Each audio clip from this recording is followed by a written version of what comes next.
لوگوں کو ضرورت ہے تو ہم بہت زیادہ فورن ایکسچینج کما سکتے ہیں اور ہم بہت امیر ملک بن سکتے ہیں اور ہمارا ہیومن ڈیولپمنٹ انڈیکس بہت زیادہ بڑھ سکتا ہے. صحیح. اچھا زین صاحب کو شعر و شاعری کا شغف ہے آپ کو؟ شعر و شاعری دیکھیں جو اچھے شعراء ہیں ان کا تو میں اپریشیٹ تو کرتا ہوں لیکن مجھے یاد نہیں ہے. لیکن ایک میں آپ کو شعر سناتا ہوں جو ہم ٹرک کے پیچھے جو لکھے ہوتے تھے جی ٹی روڈ پہ ٹریول کرتے تھے وہ مجھے بڑا پسند آیا. وہ یہ کہ عقل ہوئے تو سوچا ہی سوچا نہ ہوئے تو موجہ ہی موجہ. تو پاکستان میں یہ کئی دفعہ یہ میں شعر اکثر لوگوں کو سناتا ہوں کہ ہم اب سوچتے نہیں ہیں. ہم جو تھنک آئی بی ایم میں نے کام کیا تھا اس کا جو موٹو تھا وہ تھنک تھا. شروع میں ہمیں سمجھ نہیں آتا تھا تھنک کا کیا مطلب ہوتا ہے لیکن بعد میں سمجھ میں آیا کہ جی آپ ہر چیز کے بارے میں سوچیں. ضروری نہیں ہے کہ جو آپ کو بات بتائی جائے آپ اس کو یقین کر لیں یا وہ اگر ری انفورس کر لی جائیں تو آپ اس کو بلیو کرنے لگ جائیں. آپ ہر چیز کے بارے میں خود تحقیق کریں, خود سوچیں اور اس کے بعد میں پھر آپ بہتر ایک نتیجے پہ پہنچ سکتے ہیں اور بہتر فیصلے کر سکتے ہیں. بالکل صحیح. جون ایلیا کا سر ایک شعر آپ کو سناتا ہوں جو میرے خیال میں پاکستان کی جو صورتحال ہے اس کو صحیح ڈپکٹ کرتا ہے. میں بھی بہت عجیب ہوں, اتنا عجیب ہوں کہ بس خود کو تباہ کر لیا اور ملال بھی نہیں. کیا بات ہے, واہ زبردست. آپ بالکل صحیح آپ نے کہا. یہ بالکل شعر جو ہے یہ پاکستان کے جو موجودہ صورتحال ہے اور جو کہ پچھلے آپ کہہ لیجئے 6 یا 7 دہائیوں سے ہے اس کے اوپر اس کے لیے بہت زیادہ موزوں ہے. تو سر یہاں پہ میرے خیال میں رول آتا ہے جو ڈائسپورا ہے. ویسے تو باقی بھی ملکوں میں جو انٹلیکچوئل کلاس ہے, پڑھے لکھے لوگ ہیں, وہ اپنی گورنمنٹس کو ایڈوائز دیتے ہیں, کبھی پٹیشن سائن کرتے ہیں کہ بھئی یہ پالیسی آپ کی غلط ہے, اس کو بدل دو. اب جیسے ہیومن رائٹس کا ایشو ہے اس پہ جی یہ چیز آپ غلط کر رہے ہیں. تو سر جو ہمارا ڈائسپورا ہے, جو کانشیس ڈائسپورا ہے, پڑھا لکھا, جن کا انٹرنیشنل ایکسپوجر ہے, وہ کوئی ایسی پٹیشن کیوں نہیں کرتے 20 لوگ مل کے, 30 لوگ مل کے کہ بھئی یہ جو ہے مثلا ہیومن رائٹس کی جو سچویشن ہے پاکستان میں, وہ لوگ جو کینیڈا میں رہتے ہیں پاکستانی, امریکہ میں, آسٹریلیا میں, یو کے میں, وہ یہ کیوں نہیں کہتے کہ بھئی ہمارے تو ایکول رائٹس ہیں یہاں پہ, پاکستان کی گورنمنٹ جو ہے, پاکستانی اسٹیٹ جو ہے وہ بھی وہاں پہ ایکول رائٹس دے. اور اسی طرح سے فورن پالیسی پہ کہ پاکستان نے ہندوستان دشمنی کی وجہ سے اپنے آپ کو تباہ کر لیا, تو اس کو اس پالیسی کو پیراڈائم شفٹ کی ضرورت ہے, پاکستان کو ریوزٹ کرنی چاہیے اپنی پالیسیز. تو اس طرح کی ایڈوائس جو ہے نہ صرف پاکستان سے نہیں آ رہی, باہر سے بھی نہیں آ رہی. اس کا جی میں آپ کو اس کے 2 مختلف زاویوں سے جواب دینا پسند کروں گا. پہلی بات تو یہ ہے کہ ہر پاکستانی جو ہے ایک پروسیس سے گزرتا ہے اور وہ یہ ہے کہ آپ اسکول میں جاتے ہیں اور آپ کو پوری عمر ایک فیک نیریٹو جو ہے وہ ری انفورس کیا جاتا ہے. آپ نارملی جب تک آپ جوان ہوتے ہیں جو بھی آپ کے بلیف یا پرسیپشنز آپ کے بن جاتے ہیں ان کو آپ چینج کرنا ناممکن ہوتا ہے. تو جب آپ کا یہ فیک نیریٹو ری انفورس کیا جاتا ہے کہ جی بالکل سب اچھا ہے اور ہم بہت ایڈوانس ہیں اور یہاں ہر کام صحیح ہو رہا ہے, تو جب یہ لوگ بڑے بھی ہو جاتے ہیں اور باقی ملکوں میں جاتے ہیں ان کا پرسیپشن یہی ہوتا ہے کہ جو بھی پاکستان میں ہو رہا ہے بالکل صحیح ہو رہا ہے. تو یہ پرسیپشن ہوتا ہے اور یہ ایک وجہ ہے کہ جس کی وجہ سے جو بھی اسٹیٹ کا نیریٹو ہوتا ہے اس کو لوگ ڈائسپورا کی بھی بات کر رہے ہیں وہ اسی کا ان کا بھی وہی پرسیپشن ہوتا ہے. اس وجہ سے وہ کوئی ایسی بات نہیں کرتے جو کہ غلط ہو رہی ہو پاکستان میں اور اس کو وہ پٹیشن سائن کریں کہ ہیومن رائٹ وائلیشن ہو رہی ہیں, ڈسکریمنیشن ہے ریلیجن کی بیسس کے اوپر, یا عورتوں کے برابر کے حقوق نہیں ہیں, یا تو اس طرح کے جو ہیومن رائٹ وائلیشنز ہیں ان کو وہ ہائی لائٹ نہیں کرتے. اب آپ بات کی جو انڈیا سے ہمارا تنازع تھا وہ یہ پرابلم سالو ہو گیا تھا. آپ کو شاید معلوم ہو کہ 2004-2007 کے درمیان میں ہمارے درمیان میں نیگوسیشنز ہوئی تھی. پرویز مشرف صاحب کو طارق عزیز صاحب نے ریپرزینٹ کیا تھا اور منموہن سنگھ کو ستیندر لامبا نے ریپرزینٹ کیا تھا, اور 3 سال کی نیگوسیشن کے بعد میں جو کشمیر کا مسئلہ تھا وہ تقریباً سالو ہو گیا تھا, صرف ڈاٹڈ لائن پہ سائن ہونا تھا. وہ ہماری بدقسمتی کہ پرویز مشرف صاحب کو اسٹیپ ڈاؤن کرنا پڑا اور اس کے بعد میں پھر وہ مسئلہ ریزالو نہیں ہو سکا. اب کہیے تو میں آپ کو بتا سکتا ہوں کہ کیا بیسس تھی اس ریزولوشن کی. وہ یہ تھی کہ 4 پوائنٹس تھے اور یہ پروپوزل بھی پرویز مشرف ہی کا تھا کہ کشمیر، آزاد کشمیر اور انڈین آکوپائڈ کشمیر کو مرج کر دینا چاہیے. اس کو ایک انڈیپینڈنٹ اسٹیٹ ہونا چاہیے جو کہ سیلف گورنڈ ہو، اور ڈی ملٹرائزیشن ہونی چاہیے. دونوں ملکوں کی فوجوں کو وہاں سے نکل جانا چاہیے. جو کشمیری ہیں جو کہ ایک انڈیپینڈنٹ اسٹیٹ میں رہ رہے ہوں گے وہ دونوں ملکوں میں آ جا سکتے ہیں بغیر کسی روک ٹوک کے، اور وہ ٹریڈ کر سکتے ہیں ان دونوں ملکوں سے بھی اور انٹرنیشنلی بھی. تو یہ 4 پوائنٹ ایک ایجنڈا تھا جو کہ دونوں ملکوں کے ایکسیپٹیبل تھا. لیکن اس کے بعد میں وہ چونکہ وہ اس ڈائریکشن میں ہم نہیں گئے تو پھر یہ ہوا کہ وہ سائن نہیں ہو سکا، اور یہ ابھی بھی وہ پرسسٹ کر رہا ہے پرابلم. 2019 میں انڈیا نے تو ایک موو ایسی کی جس کی وجہ سے یہ پرابلم اور بڑا سیریس ہو گیا. وہ یہ کہ انہوں نے جو جموں اور کشمیر کا جو سٹیٹس تھا اس کو چینج کر دیا. اب اس کو 2 یونین ٹیریٹریز میں ڈیوائڈ کر دیا ہے، جموں اینڈ کشمیر اور لداخ، اور وہ دے فیڈرلی ایڈمنسٹریڈ یونین ٹیریٹری. یعنی کہ جو انڈین آکوپائڈ کشمیر ہے اب وہ انڈیا کا لیگلی حصہ ہے. اب اس پہ ان سے وہ بات کرنے کو بھی تیار نہیں ہوں گے آپ سے، کیونکہ وہ تو یہ کہیں گے جیسے حیدرآباد دکن ہمارا حصہ ہے، اسی طرح Indian occupied Kashmir is part of India now. تو آپ نے بات کرنی تو آزاد کشمیر کے بارے میں بات کریں کہ وہ کون سا حصہ ہے جو کہ ہمارے پاس ہونا چاہیے، کون سا آپ کے پاس ہونا چاہیے. تو we have gone beyond that. لیکن میرے ذاتی خیال میں سونر اور لیٹر اس کا حل وہی ہوگا جو کہ جنرل پرویز مشرف نے پرپوز کیا تھا اور اس پہ انڈیا اور پاکستان نے تقریباً ایگری بھی کر لیا تھا. اس کے علاوہ کوئی اور لاجیکل کوئی اس کا سلوشن نظر نہیں آتا. اچھا سر، وہ آئی ایم ناٹ شیور کہ اس میں کیا دونوں خطوں کو اٹانومی دینا تھا اور لائن آف کنٹرول کو ارریلیونٹ بنانا تھا یا اس کو بالکل ختم کرنا تھا. بہرحال اس میں سر سید علی گیلانی جو کشمیری لیڈر ہیں اور سب سے پاپولر کشمیری لیڈر ہیں پاکستان میں، اب تو وفات پا چکے ہیں، انہوں نے سخت مخالفت کی تھی اس فارمولے کی، اور انہوں نے یہاں تک کہا تھا کہ مشرف جو ہے وہ ٹریٹر ہے، غدار ہے یہ. اور اس طرح سے مشرف صاحب نے ان کو کہا کہ جی یہ تو پاگل بڈھا ہے. تو یہاں تک بھی صورتحال گئی تھی. اور علی گیلانی صاحب نے ایک بڑی مشہور ان کی ایک سٹیٹمنٹ ہے کہ کوئی مسلمان جو ہے نا وہ نان مسلم سوسائٹی میں، سیکولر سوسائٹی میں نہیں رہ سکتا. یہ ایسے ہی ہے جیسے مچھلی کو پانی کے بغیر رہنا پڑے. دیکھیے ہم ایسی دنیا میں رہتے ہیں جہاں مختلف مذاہب کے لوگ ایک ساتھ رہتے ہیں. تو میں علی گیلانی صاحب کی اس بات سے تو متفق نہیں ہوں کہ مسلمان ایسی سوسائٹی میں نہیں رہ سکتا جہاں باقی مذہب کے بھی لوگ رہتے ہوں. لیکن بہرحال وہ کشمیریوں کے بہت بڑے لیڈر تھے اور ان کی اپنی ایک رائے تھی اس میں. لیکن یہ میرا ذاتی خیال ہے کہ سونر اور لیٹر جو پاکستان کا پروپوزل تھا وہی سب سے بہتر سلوشن تھا. اور وہ یہ تھا کہ کشمیر جو ہے کشمیریوں کا ہے، نہ اس میں نہ انڈیا کا رول ہونا چاہیے نہ پاکستان کا رول ہونا چاہیے، اور ایز این انڈیپینڈنٹ اسٹیٹ ہونا چاہیے. اور یہ کشمیری ڈیسائیڈ کریں گے کہ وہ کس طرح اس میں کیا اس کے کیا قوانین ہونے چاہیے اور کس طرح وہ اس کو گورن کیا جائے. اور وہ انڈیا اور پاکستان دونوں کو ان کی مدد کرنی چاہیے ٹریڈ میں، ان سے امپورٹ ایکسپورٹ کرنی چاہیے، ان کے ٹورزم کو پروموٹ کرنا چاہیے. بہت سارے ملک دنیا میں لینڈ لاکڈ ہیں اور بہت سکسیسفل ہیں، اور سب سے زیادہ دنیا میں کچھ بہت زیادہ ایفلوئنٹ کنٹریز جو ہیں وہ لینڈ لاکڈ ہیں.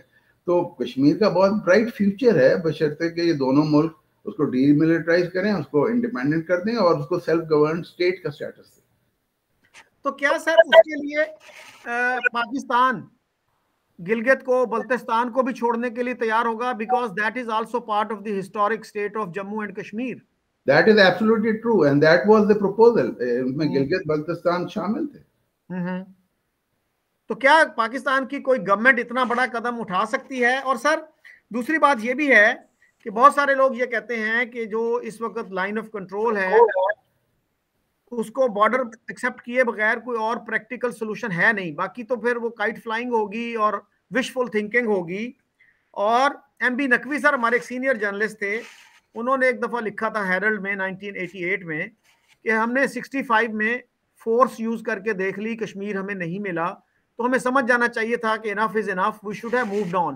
لیکن کسی بھی گورنمنٹ میں اتنی ضرورت نہیں تھی کہ وہ کہتے کہ چلیں بھائی جتنا آپ کے پاس ہے آپ رکھیں, جتنا ہمارے پاس ہے ہم رکھیں اور موو آن.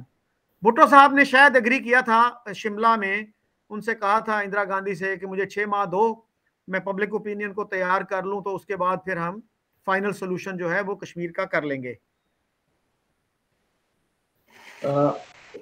دیکھیے پرابلم یہ ہے کہ لائن آف کنٹرول کو اگر آپ بارڈر بنا دیتے ہیں تو پھر تو یہی بات ہوگی نا, جو انڈیا نے قبضہ کر لیا وہ ان کا ہو گیا, جو پاکستان نے قبضہ کر لیا وہ ان کا ہو گیا. یہ بیچارے کشمیری کہاں جائیں گے؟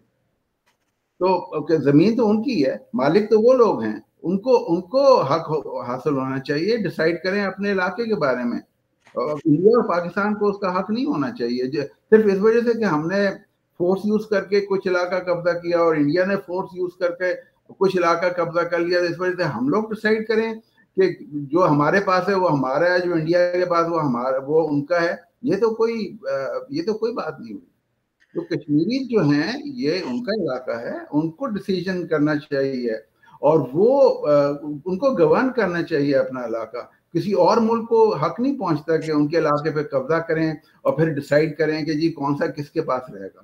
یہ کوئی اصول کی بات نہیں ہے.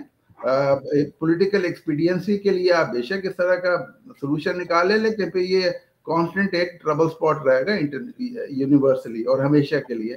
تو آپ جس کا حق ہے اس کو کیوں نہیں دیتے؟ انڈیا کو بھی دینا چاہیے, پاکستان کو بھی دینا چاہیے. کشمیر کشمیریوں کا ہے, نہ انڈیا کا ہے نہ پاکستان کا ہے. ان کو فیصلہ کرنا چاہیے اس کو کیا کرنا چاہتے ہیں اس کے ساتھ. اچھا سر, اس کے لیے تھوڑا سا ہمیں شاید پاسٹ میں بھی جانا پڑے, ماضی میں, کہ ایک وقت تھا اے جی نورانی جو بہت بڑے ایکسپرٹ ہیں, لیڈنگ ایکسپرٹ اور کشمیر, انہوں نے اپنی کتاب میں یہ لکھا ہے جو آکسفورڈ یونیورسٹی پریس نے کراچی میں شائع کی 2012 میں 14 میں. وہ یہ کہتے ہیں کہ جناح صاحب کو آپشن دیا گیا انڈین گورنمنٹ کی طرف سے کہ ہم تینوں سٹیٹس میں جو تینوں ڈسپیوٹڈ تھی, جوناگڑھ, حیدرآباد دکن اور کشمیر, اس میں پلیبسٹ کروا دیتے ہیں, اور انہوں نے انکار کر دیا. اور اس کے بعد سردار پٹیل نے یہاں تک آفر کی کہ آپ حیدرآباد دکن سے دستبردار ہو جائیں, کشمیر لے لیں. سردار شوکت حیات یہ کہتے ہیں کہ میں لیاقت علی خان کے پاس گیا اور میں نے کہا جی یہ اچھی آفر ہے, ایکسیپٹ کر لیجئے. تو انہوں نے کہا شوکت تم مجھے پاگل سمجھتے ہو کہ میں حیدرآباد دکن جیسی بڑی ریاست چھوڑ کر کشمیر کی چند پہاڑیاں لے لوں. تو سر یہ بھی تو ہماری ایک ہسٹری ہے نا کہ ہم نے بالکل آپ بالکل صحیح کہہ رہے ہیں, 100%. یہ ہسٹوریکل فیکٹس ہیں. دیکھیں آپ اگر تاریخ کی بات کرتے ہیں تو بہت ساری ایسی چیزیں ہیں جن کو ہم ریوزٹ کریں تو ہمیں بہت زیادہ شوق ہوگا. کچھ اسکالر کہتے ہیں کہ جی جناح صاحب نے جو ٹو نیشن تھیوری کی بیسس کے اوپر نیگوشیٹ کر رہے تھے کانگریس سے, وہ بہتر ڈیل چاہتے تھے مسلمانوں کے لیے انڈیا کے اندر, وہ انڈیپینڈنٹ کنٹری نہیں چاہتے تھے. یہ تو سردار پٹیل نے کہا کہ جی یہ بڑی اچھی اپرچونٹی ہے, this is the only time that we can rid of this Muslim problem for India. تو انہوں نے کہا کہ جی ٹھیک ہے ان کو پاکستان آپ دے دیں. اور لیکن نہ سردار پٹیل کو تو یہ پرابلم تو ریڈ نہیں کر سکے کیونکہ بہت سارے مسلمان انڈیا میں بھی رہ گئے تھے. تو لیکن ہسٹری کے اندر آپ جائیں اور اس کو اسٹڈی کریں, وہ تو ہسٹوریکل فیکٹس ہیں, اس کی ریلیونس آج کوئی معنی نہیں رکھتی. We have all moved on. اور جو ابھی جو صورتحال ہے اس کے اندر جو بہترین حل ہے وہ ہمیں تلاش کرنا چاہیے. اچھا سر, اس میں ہسٹری کو میرا خیال ہے کمپلیٹلی نیگلیکٹ بھی نہیں کر سکتے. یہ جو تھیسس ہے نا جی کہ جناح صاحب پارٹیشن نہیں چاہتے تھے, یہ عائشہ جلال صاحبہ کا تھیسس ہے. اور ابھی حال ہی میں کتاب آئی ہے ڈاکٹر اشتیاق احمد کی, جناح کی بایوگرافی کہہ لیں اس کو, بایوگرافی تو نہیں ہے, ان کی پالیٹکس کا ایک اس کا اسیسمنٹ ہے. تو وہ یہ کہتے ہیں جی کہ یہ بالکل غلط تھیسس ہے. Jinnah was very serious about partition, اور انہوں نے یہاں تک کہا تھا کہ اگر پارٹیشن نہیں ہوئی, پاکستان نہیں بنا, تو اسلام بھی ختم ہو جائے گا انڈیا میں اور مسلمان بھی ختم ہو جائیں گے. دیکھیں یہ I don't know, میں اس زمانے میں وہاں پر نہیں تھا تو I cannot say anything towards that effect. مختلف لوگ جو ہیں they're all scholars, they express their own opinions. اور وی ڈونٹ نو کون زیادہ صحیح ہیں کون غلط ہیں. لیکن یہ کہ we should be open to all کیا کہتے ہیں all opinions and we should be able to discuss them openly. کہ بجائے یہ کہ میں کہوں کہ جناح صاحب پاکستان نہیں چاہتے تھے اور کوئی چھلانگ مار کے کہہ کہ یہ تو غدار ہے, اس نے اس طرح کی بات کیوں کی. تو we should be open to everything that happened in history. We should be open that may be true as well. تو اس میں کوئی غلط بات نہیں ہے وہ تھیسس کی کہ جی وہ چاہتے تھے یا نہیں چاہتے تھے. اب ہو سکتا ہے نہیں چاہتے ہوں, that may be true as well. تو لیکن یہ کہ there is no harm in actually discussing these things. اچھا سر, سردار مسعود خان جو اے جے کے فارمر پریزیڈنٹ ہیں اور آج کل امبیسڈر ہیں پاکستان کے یو ایس میں, ان کا ایک بیان میری نظر سے گزرا جس میں انہوں نے کہا کہ ہم ٹو نیشن تھیوری کی بنیاد پر کشمیر کے مسئلے کا حل چاہتے ہیں, اور دو قومی نظریہ جو ہے ٹو نیشن تھیوری اس کی بنیاد اسلام ہے. تو سر اس طرح تو یہ مسئلہ پھر کبھی حل نہیں ہوگا کہ پارٹیشن کے وقت سر جناح صاحب نے پوری کوشش کی کہ بنگال تقسیم نہ ہو, پنجاب تقسیم نہ ہو. ماؤنٹ بیٹن کو یہاں تک کہا کہ پنجاب کو مت تقسیم کیجیے گا کیونکہ ایک پنجابی جو ہے وہ پنجابی پہلے ہوتا ہے, ہندو اور مسلمان بعد میں ہوتا ہے. اسی طرح بنگالی جو ہے وہ بنگالی پہلے ہے اور ہندو یا مسلمان بعد میں ہے. This is what he did in May 47. اس پہ ماؤنٹ بیٹن نے کہا آپ نے تو مجھے انڈیا کو یونائٹڈ رکھنے کا بہت اچھا آرگومنٹ دے دیا ہے. اس طرح تو ایک انڈین جو ہے وہ پہلے انڈین ہے, اس کے بعد ہندو ہے یا مسلمان ہے. تو ٹو نیشن تھیوری کی کیا حیثیت ہے؟ ٹو نیشن تھیوری سے کیا ہوا تھا 47 میں, کتنی قتل و غارت ہوئی. ایون مسلم لیگ کے ایک لیڈر تھے سردار چودھری خلیق الزمان, انہوں نے لکھا کہ اس سے بہت نقصان ہوا مسلمانوں کو. اب پھر ہم ٹو نیشن تھیوری کی بنیاد پہ کشمیر کا مسئلہ حل کرنا چاہتے ہیں. آپ بالکل جی, you are absolutely 100% spot on. Kashmir کا مسئلہ آپ کسی بھی قیمت پہ ٹو نیشن تھیوری کے بیسس پہ نہیں کر سکتے, کیونکہ کشمیری جو ہے وہ کشمیری پہلے ہیں, کچھ اور بعد میں ہیں. اور کشمیر کا وہی مسئلہ ہے جو میں نے پہلے آپ کو سجیسٹ کیا تھا, جو کہ ایکچولی پاکستان کی اپنی پروپوزل تھی کہ کشمیر کو ایک انڈیپینڈنٹ اسٹیٹ ہونا چاہیے جو کہ سیلف گورن کرے اور ڈی ملٹرائز کیا جائے. تو انڈیا پاکستان دونوں اپنی فورسز باہر نکالیں اور وہ ان کو فری اجازت ہونی چاہیے, دونوں ملکوں میں آئیں جائیں اور بزنس کریں اور کیا کہتے ہیں ٹریڈ کریں. تو اس سے یہ ہوگا کہ دونوں ملکوں میں جو اس وقت جو اتنی خراب ٹینس سچویشن ہے اور billions tens of billions of dollars ہم اپنے ڈیفینس پہ خرچ کر رہے ہیں, ہم اس کو اسکیل ڈاؤن کر سکتے ہیں اور لوگوں کو پڑھانے میں, لوگوں کی کوالٹی آف لائف امپروو کرنے کے لیے, ان کو صحت بہتر دینے کے لیے وہاں پر انویسٹ کر سکتے ہیں. کوئی بجائے یہ کہ یہ اس طرح کے کام کریں کہ جی ایک دوسرے سے لڑائی لڑیں اور سچویشن ٹینس رکھیں اور بہت زیادہ انویسٹمنٹ کریں اپنے ڈیفینس پوسچر کو مینٹین کرنے کے لیے. تو یہ تو بالکل ایک غلط بات ہے.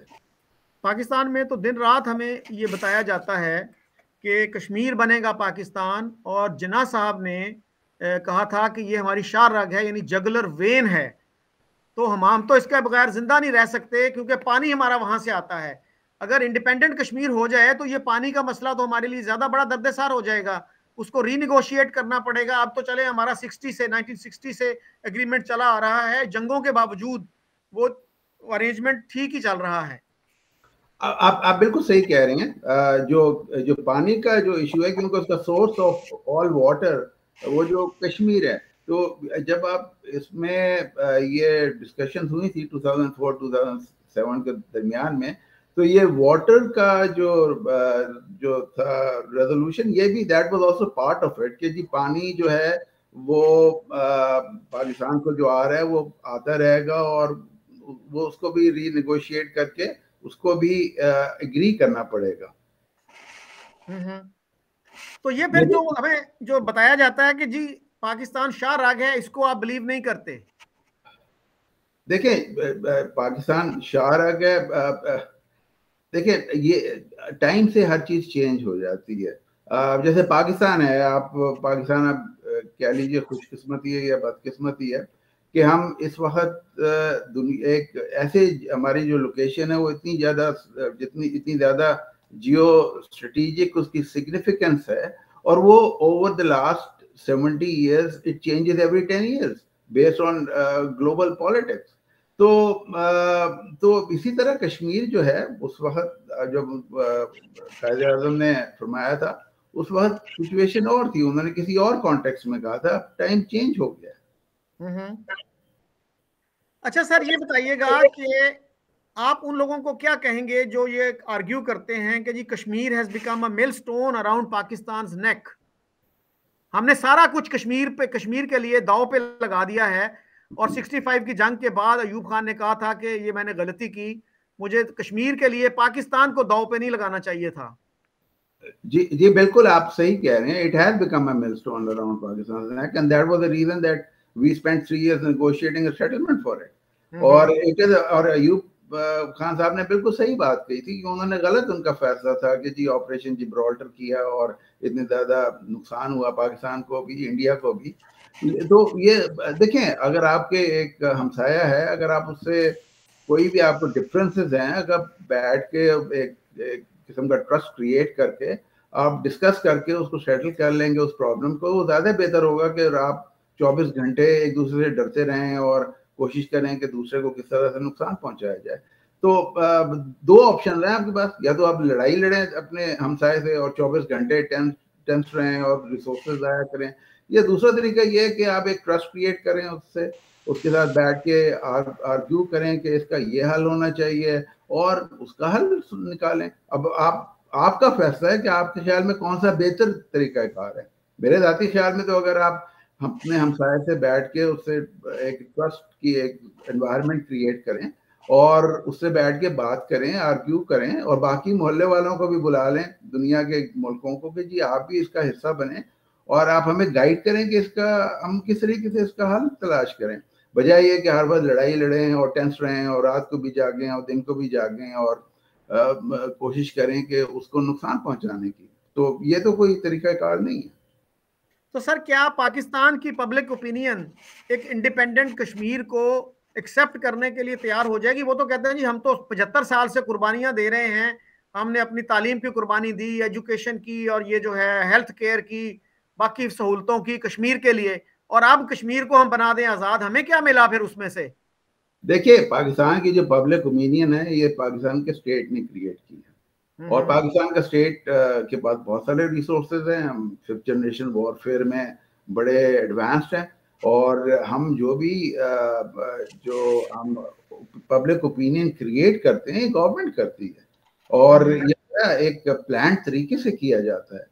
اس میں بہت زیادہ ریسورسز ڈپلوائے ہوتے ہیں. یہ نہیں کہ کوئی لوگوں کا خود اوپینین نہیں بنتا, ایک خاص میسج ہوتا ہے جو کہ ری انفورس کیا جاتا ہے اوور این ایکسٹینڈیڈ پیریڈ, جس کی وجہ سے لوگوں کا ایک پرسیپشن کریٹ ہوتا ہے. اس پرسیپشن کو چینج کیا جا سکتا ہے اگر اسٹیٹ چاہے تو.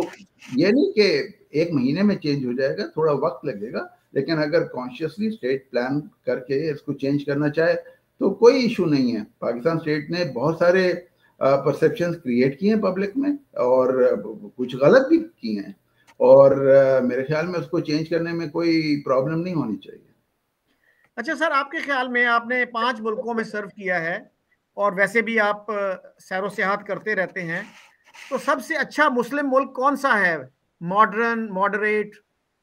دیکھیے میں سارے مسلم ملک تو میں نے نہیں دیکھے, لیکن جو مجھے مسلم ملک پسند آیا ہے وہ ملیشیا تھا. اس میں لوکل پاپولیشن تو شاید 70% ہے, بلکہ کم ہے, 60% ہے, باقی 30% چائنیز ہیں, کچھ 10-15% انڈینز بھی ہیں. لیکن وہ ایسا ملک ہے جو کہ مجھے بہت پروگریسو لگا, اور اسلامک کنٹری بھی ہے, اور بہت زیادہ پروگریسو بھی ہے, اور اتنی زیادہ مکس ہونے کے باوجود کہ جی آپ لوکل جو ہیں پاپولیشن وہ میجورٹی تو ہے, لیکن it's not an overwhelming majority. 30% Chinese, 50% Indians کے ساتھ وہ ابھی بھی ان میں آپس میں شروع میں تو ریس رائٹس وغیرہ ہوئے, لیکن انہوں نے وہ سارے مسئلے ریزالو کر لیے, اور وہ ملک بڑی اچھی طریقے سے ترقی کر رہا ہے. اور ڈسکریمنیشن دنیا کے ہر ملک میں ہوتی ہے کچھ حد تک, لیکن وہ بہت منیمل ہے. تو میرے ذاتی خیال میں مجھے تو وہ سب سے بہتر اسلامک کنٹری لگا. لیکن سر وہاں پہ ایک پالیسی ہے بھومی پترا کی, جو مالے مسلمز ہیں وہ یہ کہتے ہیں جی ہمیں اسپیشل رائٹس چاہیے, اسپیشل پریویلیجز چاہیے ہیں, اور جو 40% نان مسلمز ہیں ان کو ایکوالٹی انہوں نے ڈینائی کی ہوئی ہے, وہ ایکول سٹیزنز نہیں ہیں کسی اچھے عہدے پہ, جیسے پریزیڈنٹ پرائم منسٹر ہے یا فارن منسٹر ہے. To the best of my knowledge no non-Muslim has ever become prime minister or foreign minister. جی دیکھیں وہ جو پالیسی ہے وہ that was a result of what happened in the past. میں اگر آپ ملیشیا کی ہسٹری دیکھیں تو آپ بالکل صحیح کہہ رہے ہیں, جو لوکل پاپولیشن لوکل جو لوکلز ہیں ان کو بھومی پترا کہتے ہیں, کہ سنز آف دا سوئل. جی جو سنز آف دا سوئل ہیں دے آر 60%. باقی چائنیز وہاں آ کے انہوں نے وہاں بزنسز کیے اور بزنس کیے. دے ور اسمارٹر پیپل, دے ور مور انٹیلیجنٹ, زیادہ ایجوکیٹڈ تھے. تو انہوں نے تمام بزنس جو تھا وہ چائنیز کیا کرتے تھے, اور بھومی پترا جو سنز سوئل تھے وہ پیٹی جاب کیا کرتے تھے, یعنی کہ وہ یا نوکر ہوتے تھے یا فارمر ہوتے تھے یا لیبرر ہوتے تھے. ان کے پاس کوئی پریویلیجز نہیں تھے. تو وہ انہوں نے کہا کہ ہم میجورٹی میں ہیں تو وی شوڈ ڈیسائڈ کہ we should not be discriminated against. تو یہ ایک ریورس ڈسکریمنیشن تھی بیسڈ آن کہ economic strength of that minority. تو وہ اس کے اگینسٹ وہ رائز ہوئے تھے, اور وہ انہوں نے پھر وہ پینڈولم سوئنگ کر کے دوسری طرف چلا گیا کہ میجورٹی جو ہیں they have more rights than the minority. اور rights not in the sense کہ جی وہ پریزیڈنٹ یا پرائم منسٹر نہیں بن سکتا, رائٹس ان دا سینس کہ بزنسز جو ہیں اس میں ہر بزنس میں جو ایک لوکل جو سن آف دا سوئل ہے وہ ایک اس کا ڈائریکٹر ہوگا. تو وہ دیٹ از ون لا جو کہ میرے ذاتی خیال میں تو ٹھیک نہیں ہے, لیکن they implemented it to protect the locals from exploitation. لیکن وہ یو این میں اس کو کہا جاتا ہے نا ریسزم ہے یہ جی ریسزم آپ بالکل صحیح کہہ رہے ہیں, ریسزم تو نہیں ہے, ایتھنیسٹی کی بیسس کے اوپر ڈسکریمنیشن. اچھا سر, جناح صاحب نے بنگال میں جا کے کہا تھا کہ Urdu and Urdu alone will be the national language اور اسٹیٹ لینگویج, اور انہوں نے یہ بھی کہا کہ کوئی قوم بھی ترقی نہیں کر سکتی ایک نیشنل لینگویج کے بغیر. لیکن سر سوئٹزرلینڈ میں تو 4 ہیں سرکاری زبانیں یا قومی زبانیں, اور ایک ایسی زبان بھی ہے رومانش جو ہے جو 1% سے بھی کم لوگ بولتے ہیں, پھر بھی وہ اس کا اتنا رسپیکٹ کرتے ہیں. اور جناح صاحب نے 56% آف دی پاپولیشن کی جو تھی لینگویج اس کو بالکل پرے کر دیا. جب جناح صاحب نے غلط فیصلہ کیا تھا دیکھیں, اور یہ اس کی وجہ سے وہ that was one of the main factors کہ we had to part ways with East Pakistan. تو جناح صاحب کا بہت غلط فیصلہ تھا. میں ایکچولی ابھی 2 ہفتے پہلے سوئٹزرلینڈ گیا تھا, تو وہ آپ نے رومانش کی بات کی, ایک صاحب مجھے ملے تھے جو کہ رومانش بولتے ہیں, اور وہ خالی کوئی 60-70 ہزار لوگ پورے سوئٹزرلینڈ میں رومانش بولتے ہیں. لیکن جو آپ باقی زبانوں کا ذکر کیا کہ جرمن بولتے ہیں, فرینچ بولتے ہیں, اٹیلین بولتے ہیں, وہ جو باقی یورپ میں جو یہ لینگویجز بولی جاتی ہیں ان سے یہ ساری لینگویجز کافی مختلف ہیں. جی تو کیا ڈائسپورا کچھ رول نہیں پلے کر سکتا کہ وہی جوائنٹ پٹیشن یا جو ہمارے اہلکار ہیں پریزیڈنٹ, پرائم منسٹر, پارلیمنٹ, ان تک کریں کہ بھئی آپ ایکول رائٹس دو, ہم لوگ بینیفٹس کر رہے ہیں ایکول رائٹ سے, تو آپ کیوں نہیں منورٹی؟ آپ لوگ تو دیکھیں نا, کوئی 30 سال پہلے گیا, کوئی 25 سال پہلے گیا, انلیگلی بھی چلے جائیں تو آپ کو سٹیزن شپ مل جاتی ہے. اور یہاں پہ جو صدیوں سے رہنے والے ہیں لوگ, ان کو آپ نے اچانک کہا کہ بھئی آج سے یہاں پاکستان بن گیا ہے, یہ اسلامک ریپبلک ہے, اب تم دوسرے درجے کے شہری ہو. دیکھیں میں آپ کو ایک مثال دیتا ہوں. جو چارٹر آف مدینہ تھا, that was the first social contract of the new Islamic state. اس میں جوز کو ایکول رائٹس ملے تھے مسلمانوں, دونوں میں کوئی ڈسکریمنیشن نہیں تھی, بلکہ in fact it went one step further. وہ یہ تھا کہ جو مسلمان ہیں وہ اسلامک لا ان کو گورن کرے گا, جوز جو ہیں جو مدینہ میں رہ رہے ہیں ان کو جوئش لا گورن کرے گا. وہ ایکوالٹی جو ہے اس وقت بھی دنیا میں کوئی ملک نہیں دے سکا آج تک کسی کو. تو that is what Islam was. اور انہوں نے, آپ مس انٹرپریٹ کرتے ہیں اسلام کو کہ جی اسلام جو اسلامک کنٹری ہے اس میں جو مائنورٹیز ہیں یا وہ لوگ جن کے مختلف بلیفس ہیں ان کے ایکول رائٹس نہیں ہیں. یہ تو آپ غلط بات کرتے ہیں. میں آپ کو حضور جو کہ رحمت للعالمین یعنی کہ he was the blessing for the world, ان کا قول ہے اور یہ صحیح بخاری کا ہے کہ جی اگر کوئی مسلمان کسی غیر مسلمان کو اوپریس کرے گا یا اس سے ایسا کام لے گا جو کہ وہ نہیں کر سکتا یا اسے ایسی چیز لے گا تو جو کہ وہ نہیں دینا چاہتا تو میں قیامت کے دن اس کے فیور میں آرگو نہیں کروں گا. تو اگر آپ کے نبی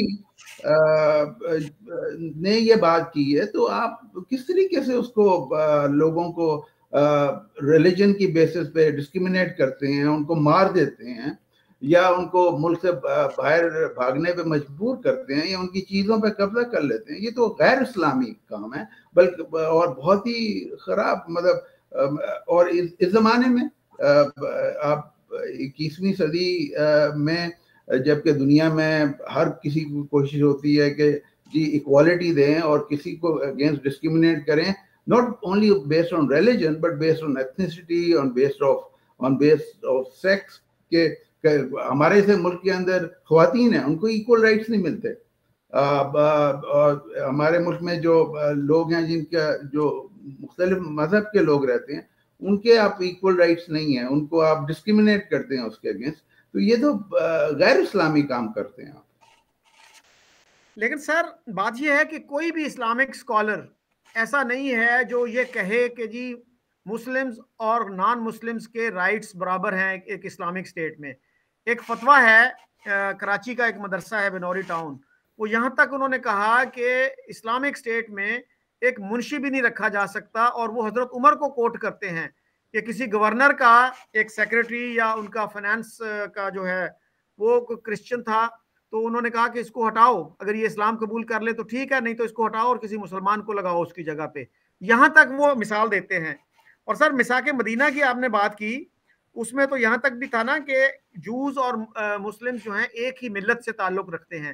لیکن سر پھر بہت سے لوگ یہ بھی پوائنٹ آؤٹ کرتے ہیں کہ وہ ایک ٹیمپریری چیز تھی اور اس کے بعد پھر یہودیوں کو مدینہ سے نکال دیا گیا. اور کچھ ہسٹورینز یہ بھی کہتے ہیں کہ بنو قریظہ کے جو یہودی تھے, جو مرد تھے, ان سب کو قتل کر دیا گیا تھا. ان کی تعداد شاید 600 تھی. دیکھیں وہ تو بات یہ ہے کہ جنگ ہوئی تھی, جنگ میں مختلف سائٹس لی تھی لوگوں نے, وہ کافی کمپلیکس ہسٹری ہے. اس کو اس طرح ایک کوٹ کرنا میرے خیال میں آؤٹ آف کانٹیکسٹ ہوگا. لیکن آپ نے ذکر کیا کراچی کے فتوے کا. دیکھیں یہ جو مسلم اسکالرز خاص طور پہ پاکستان میں جو اس طرح کی بات کرتے ہیں کہ جی نان مسلمس کو ایکول رائٹس نہیں ملنے چاہیے, یہ پولیٹیکل ایکسپیڈینسی کی بیسس پہ کرتے ہیں, اسلامک ریلیجن کی بیسس پہ نہیں کرتے. ان کا مطلب یہ ہوتا ہے کہ آپ اگر یہ کہیں کہ ان کو ڈسکریمنیٹ ہمیں کرنا چاہیے تو ہمیں پبلک میں زیادہ سپورٹ ملے گی کیونکہ میجورٹی تو مسلمان ہیں. وہ کہیں گے تو بڑی اچھی بات ہے, جابس ہمیں ملنے چاہیے, یہ جگہ ہمیں ملنی چاہیے, یہ اپرچونٹیز ہیں یہ ہمیں ملنی چاہیے, یہ جو منورٹی ہے ان کو نہیں ملنی چاہیے. تو یہ پولیٹیکل ایکسپیڈینسی کی وجہ سے وہ اس طرح کی باتیں کرتے ہیں, ریلیجن کی وجہ سے یا اسلامک بیسس پہ نہیں کرتے. لیکن سر ہمارے ایک بہت ہی ایک ریویرڈ پرسنالٹی ہے اسلامک ہسٹری کی, مجدد الفسانی, سید احمد سرہندی, اور ان کی علامہ اقبال نے بھی بڑی تعریف کی ہے, شعر کہا ہے ان کے حق میں. تو ان کے مکتوبات ہیں یعنی لیٹرز, ان کا ایک لیٹر ہے غالباً 163 سر, 163 لیٹر میں وہ لکھتے ہیں کہ کافروں کو ذرا بھی عزت نہیں دینی چاہیے, ان کو ذلیل کرنا چاہیے اور ان کے ساتھ اٹھنا بیٹھنا نہیں چاہیے. اور یہاں تک لکھا کہ قرآن نے ان کو نجس قرار دیا ہے, یعنی ان کلین, دے آر فلتھی. تو مجدد الفسانی جو ہماری کتابوں میں ہیرو کے طور پہ ان کو پیش کیا جاتا ہے, تو پھر کیا کہیں گے کہ کیا مجدد الفسانی کو اسلام کی سمجھ نہیں تھی؟ نہیں دیکھیں, آپ اگر ان کلین جو ہے اس کا مطلب یہ نہیں کہ آپ اس کے اگینسٹ ڈسکریمنیٹ کریں. ٹھیک ہے, دو مختلف چیزوں کی بات ہو رہی ہے کہ جی آپ قرآن نے کہا ہے کہ دے آر ان کلین, وہ اس کی, لیکن قرآن نے یہ نہیں کہا کہ آپ اس کے اگینسٹ ڈسکریمنیٹ کریں. ان کو ایکول رائٹس نہ دیں. یہ آپ نہیں کر سکتے. اب انکلین تو آپ اگر آپ نے ہاتھ نہیں دھوئے ہیں تو آپ بھی انکلین ہو گئے نا. تو دو مختلف چیزیں ہیں, ان کو آپ مکس کر کے اس کا غلط مطلب نکال کے ان کے اگینسٹ ڈسکریمنیٹ کرنا, یہ کوئی صحیح بات نہیں ہے. آخر میں سر یہ بتائیے گا کہ پاکستان کو کیا 3-4 کام کرنے چاہیے کہ اس کی کوئی پرائرٹی صحیح ہو سکیں, اس کے حالات بہتر ہو سکیں؟ تو کیا فارن پالیسی کے حوالے سے, انٹرنل پالیسی کے حوالے سے کیا مشورہ دیں گے آپ؟ دیکھیں جی, سب سے پہلے تو میں یہ مشورہ دوں گا کہ ہماری آرمی کو پالیٹکس میں انٹرفیرنس نہیں کرنا چاہیے. جب سے میں نے ہوش سنبھالا ہے تو ہر 10 سال فوج حکومت پہ قبضہ کرتی ہے, پھر امریکن اسٹریٹجک انٹرسٹ کے لیے کام کرتی ہے, جس سے ملک کو کوئی اکنامک اسسٹنس ملتی ہے. اس میں پتہ نہیں ہمارے ملک کا تو شاید کوئی اسٹریٹجک فائدہ ہوتا ہے یا نہیں ہوتا, لیکن 4 پیسے ضرور مل جاتے ہیں اور اس سے ہماری اکانومی کچھ بہتر چلنے لگ جاتی ہے. لیکن اللیگلی اگر آپ حکومت پہ قبضہ کر کے اس طرح کے کام کریں گے تو وہ کوئی صحیح نہیں ہے. پھر اس کے بعد میں آپ 2-3 سال کے لیے کہ لولی لنگڑی ڈیموکریسی کو چلنے دیتے ہیں, اور پھر کوئی امریکن اسٹریٹجک انٹرسٹ, اگر افغانستان میں USSR آ گیا, اس کے لیے آپ نے پھر حکومت پہ قبضہ کر کے اس کو نکال دیا, یا جیسے ایوب صاحب نے سیٹو سینٹو کے ممبر بن کے کمیونزم کو روکنے کی کوشش کی, پشاور میں بڑا بیر امریکہ کو لیز پہ دیا, یا پھر پرویز مشرف صاحب نے وار آن ٹیرر پہ امریکہ کا ساتھ دیا. تو آپ یہ حکومت پہ قبضہ کر کے یہ باہر کے ملکوں کے لیے کام کرنا بند کر دیں, اور آپ ڈیموکریسی کو چلنے دیں.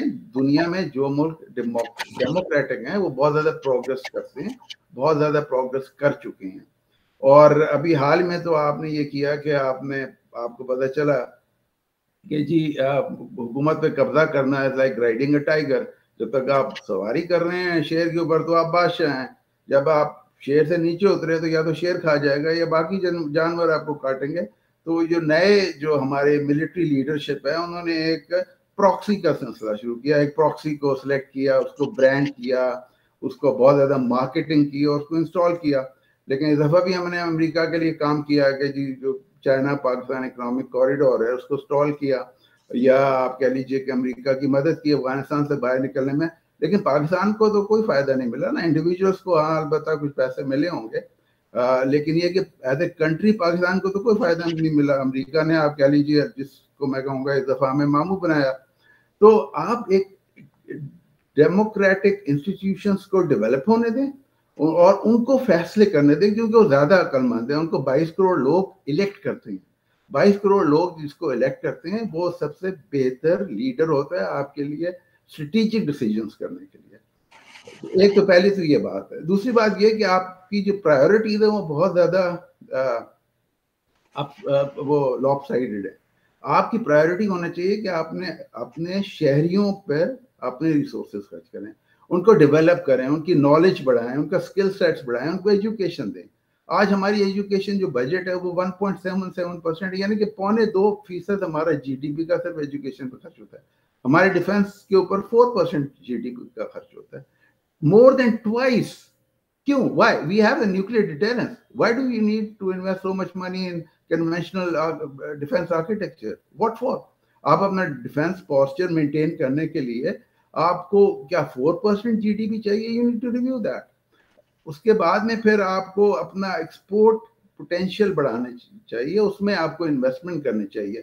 آپ کو جیسے آپ نے کہا کہ جی جو ہاؤسنگ ہے اس کو آپ نے کہہ دیا کہ اس پہ ٹیکس نہیں ہوگا, کہاں سے پیسے آ رہے ہیں اس پہ آپ کو کوئی سوال جواب نہیں ہوگا.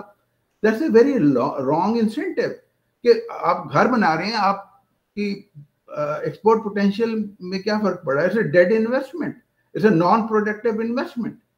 تو آپ ایسی چیز جگہ پہ اپنے ریسورسز کو ڈپلوائے کرنا چاہیے جس سے آپ کا ایکسپورٹ پوٹینشیل بڑھے. ایک تو اپنے لوگوں میں انویسٹ کریں, ان کا نالج بڑھائیں, ان کی ایجوکیشن بڑھائیں, ان کو اس طرح کے اسکل سیٹس بنائیں تاکہ وہ دنیا کے اندر ایک بہتر شہری کے طور پر رہ سکیں, آپ کے ملک کے لیے پیسے کما سکیں. اور چوتھے آپ کو اپنی پاپولیشن کنٹرول کرنی چاہیے. پاپولیشن آپ کی one of the highest growth rates in the world. آپ کے لمیٹڈ ریسورسز ہیں, آپ اتنی کیوں پاپولیشن ہونی چاہیے. آپ کی ہیلتھ فیسلٹیز جو ہیں آپ اس پہ انویسٹمنٹ نہیں کرتے. تو آپ کی جو ایک بیسک پیرامیٹر ہے ہیومن ڈیولپمنٹ انڈیکس کا, جو کہ لانگ اینڈ ہیلدی لائف, آپ ہیلدی لائف کس طرح اپنے لوگوں کو دے سکتے ہیں کہ آپ کے پاس ہیلتھ فیسلٹیز نہیں ہیں ملک کے اندر. تو آپ اپنے لوگوں پہ انویسٹ کریں, بجائے یہ کہ کسی ہمسائے سے لڑائی لڑیں اور سارے پیسے وہاں خرچ کریں, یا باقی ملکوں کی ایز اے مرسنری آرمی کے طور پہ باقی ملکوں کے کام کریں اور پیسے کمائیں. یہ آپ یہ چیزوں کو ختم کر دیں گے تو ملک بہت زیادہ ترقی کرے گا. اچھا زین صاحب, کیا پاکستان کوسٹا ریکا سے کچھ سیکھ سکتا ہے؟ کوسٹا ریکا نے 1948 میں اپنی ملٹری ابالش کرنے کا فیصلہ کیا تھا, اور وہ جو پیسے بچے ڈیفنس بجٹ پہ جو خرچ ہوتے تھے, ڈیفنس پہ خرچ ہوتے تھے, وہ انہوں نے صحت کی طرف اور ایجوکیشن کی طرف لگا دیے, اور آج ان کے انڈیکیٹرز جو ہیں اپنے ریجن میں سب سے اچھے ہیں, اور وہ ایک پیسفل ملک کے طور پہ جانا جاتا ہے.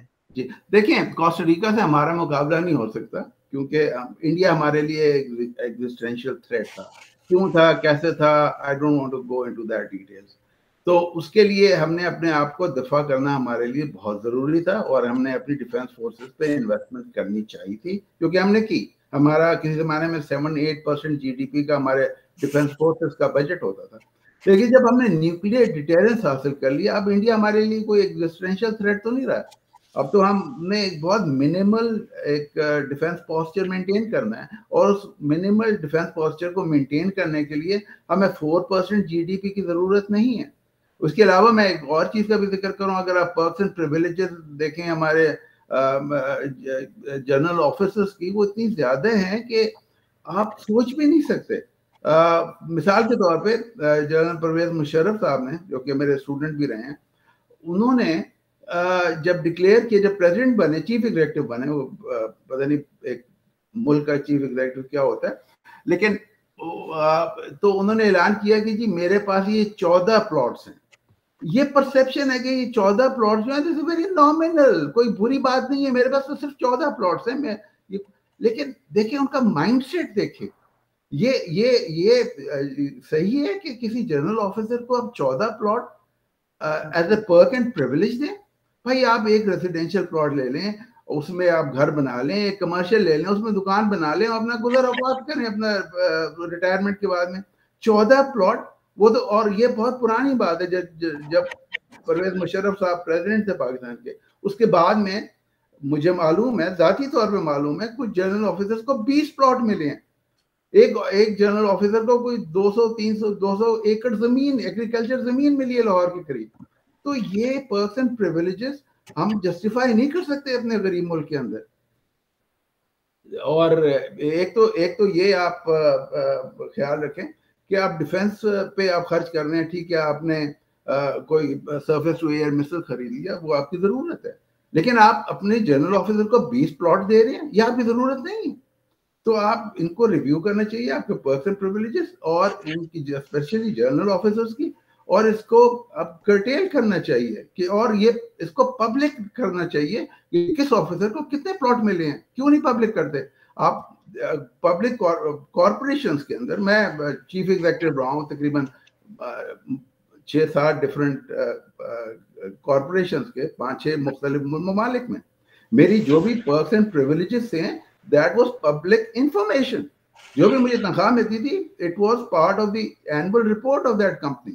جو مجھے privilege ملتے تھے یا جو مجھے shares ملتے تھے, that used to be part of the public report, جو ہماری annual report ہوتی تھی کارپوریشن کی.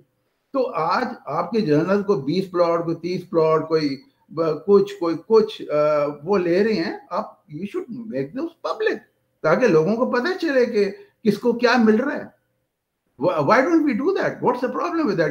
Is that a state secret? کہ جی ہمارے نیوکلیئر جو ایسٹس ہیں وہ کہاں پر ہیں, وہ that is the state secret.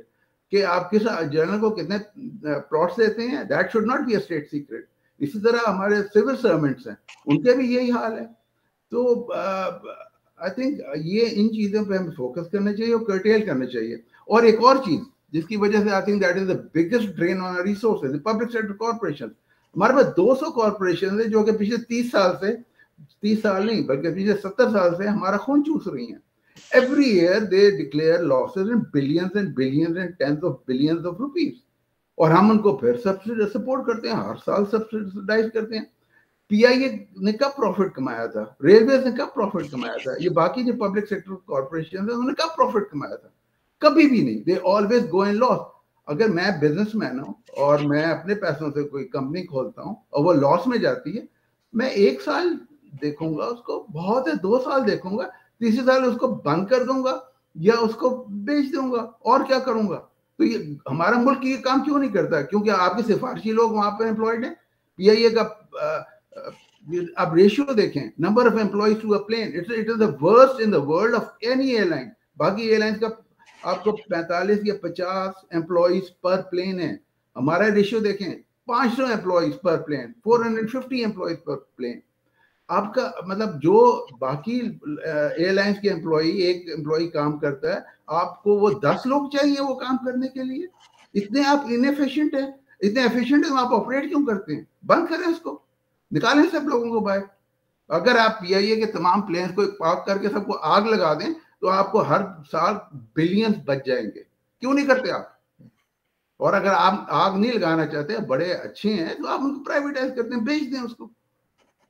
تو آئی تھنک یہ اتنے ایسے ڈیسیژنز ہیں جو کہ ہر کسی کو معلوم ہے کہ کیوں آپ چلا رہے ہیں ان کو. کہ آپ نے سفارشی لوگ رکھے ہوئے ہیں جو کہ انکمپیٹنٹ ہے, انیفیشینٹ ہے, اور وہ ان کو آپ پیسے دے رہے ہیں سرکار کی طرف سے. اور ایک آدمی جو ہے ہمارے شہری ہیں جو کہ بیچارے گاؤں میں رہتے ہیں, ان کو کھانے پینے کو پیسے نہیں ملتے, اور ان کو ان کے پیسے آپ ان لوگوں کی طرف ڈائیورٹ کر رہے ہیں. اس سے زیادہ ڈسکریمنیشن اور کیا ہو سکتی ہے؟ جی زین صاحب, یہ جو آپ نے ملٹری آفیسرز کے پرکس اینڈ پریویلیجز کی بات کی, تو ہمارے ایک سینیٹر تھے فرت اللہ بابر, انہوں نے ایک دفعہ سینٹ میں یہ کوشچن پوچھا تھا, میرا خیال ہے 6-7 سال ہو گئے ہیں اس بات کو, کہ بتایا جائے کہ میجر جنرل اور اس سے اوپر کے جو ملٹری آفیسرز ہیں ان کو ریٹائرمنٹ کے وقت کیا پرکس اینڈ پریویلیجز ملتے ہیں. عام طور پہ 2 ہفتے میں جواب آ جاتا ہے, لیکن یہ 6-7 سال ہو گئے ہیں ابھی تک جواب نہیں ملا. اور سر آپ نے کہا کہ انڈیا ایگزسٹینشل تھریٹ تھا اب نہیں ہے. تو سر ایئر مارشل اصغر خان جو بڑے ریسپیکٹڈ ملٹری آفیسر تھے, اور ہماری جو ایئر فورس کی اکیڈمی ہے رسال پور والی, وہ اب ان کے نام پہ ہے, تو وہ تو کہا کرتے تھے کہ جتنی بھی ہماری جنگیں ہوئیں وہ ہماری طرف سے آغاز ہوا, پاکستان نے جنگیں سٹارٹ کی. تو اگر آپ انڈیا کو ایگزسٹینشل تھریٹ سمجھتے ہیں تو پھر تو آپ کو بہت محتاط پالیسی ہونی چاہیے تھی, آپ کو تو جنگیں شروع نہیں کرنی چاہیے تھی. یہ آپ بالکل صحیح کہہ رہے ہیں. جتنی جنگیں ہوئی ہیں وہ ہم نے شروع کی. آپریشن جبرالٹر 1965 میں ہم نے کیا, اور ہم نے بہت سارے کام کیے, بلکہ جیسے کارگل ہمارا انیشیٹو تھا. تو ہم نے انیشیٹو لیا تھا. تمام جنگیں جتنی بھی انڈیا پاکستان میں ہوئی ہیں پاکستان نے انیشیٹو لیا ہے, اور ایگزسٹینشل تھریٹ بھی تھا جو کہ انڈیا اور ہمیشہ سے رہا ہے. تو یہ ہماری طرف سے ہمارے بڑا اسٹریٹجک بلنڈر تھے. دیکھیں پرابلم یہ ہوتی ہے کہ ایک تو ہوتا ہے نا کہ آپ ٹیکٹیکل یا آپریشنل ڈیسیجنز کرتے ہیں جن کا جو رزلٹ ہے یا جن کا وہ کچھ دنوں تک یا میکسیمم 1 سال تک آپ کو محسوس ہوتا ہے. کچھ آپ اسٹریٹجک ڈیسیجنز کرتے ہیں جس کا نتیجہ جو ہے آپ کو 10 سال یا 20 سال یا 30 سال تک رہتا ہے. تو ہمارے جو لیڈرشپ ہے وہ صرف ٹیکٹیکل یا آپریشنل لیول ڈیسیجن میکنگ کے قابل ہے, اسٹریٹجک ڈیسیجن میکنگ کے قابل نہیں ہے.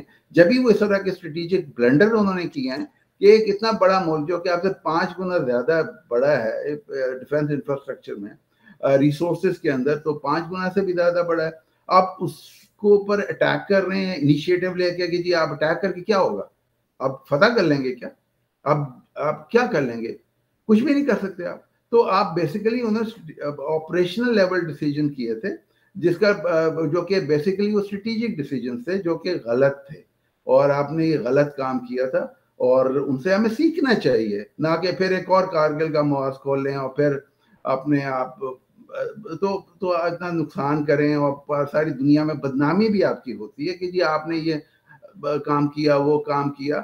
اور ہم اپنے لوگوں سے تو چھپا لیتے ہیں, لوگوں کو نہیں بتاتے کہ جی ہم نے کیا کیا غلط کام کیے تھے, لیکن ساری دنیا کو تو پتہ ہے. مختلف یہاں اگر آپ پینٹاگون میں جائیں یا لینگلے میں جائیں تو وہ آپ کے جو آپ کے بلنڈرز ہیں وہ آپ کو اوپنلی ڈسکس کرتے ہیں لوگ, اور ہنستے بھی ہیں کہ دیکھیں یہ لوگ, یہ کیا ان میں دماغ نہیں تھا یا کچھ اور مسئلہ تھا یا شراب پی ہوئی تھی, مسئلہ کیا تھا. اس طرح کے بیوقوفانہ جو ڈیسیجنز ہیں یہ کون لے سکتا ہے دنیا میں اس طرح کے. تو یہ تو خودکشی والی بات ہے نا, یا آپ کہیں کہ اپنے پاؤں پہ کلاڑی مارنے والی بات ہے. تو آپ کیوں اس طرح کے کام کرتے ہیں؟ تھینک یو ویری مچ زین صاحب, آپ نے بڑی اچھی باتیں کی, بڑی تھاٹ پرووکنگ باتیں کی. تو امید کرنی چاہیے کہ پاکستان کے جو ڈیسیجن میکرز ہیں, جو اسٹیٹ آف پاکستان کو رن کرتے ہیں, وہ بھی ان باتوں پر غور کریں. خدا حافظ. خدا حافظ. بہت شکریہ شکیل صاحب, مجھے بہت خوشی ہوئی آپ سے بات کر کے. اللہ حافظ.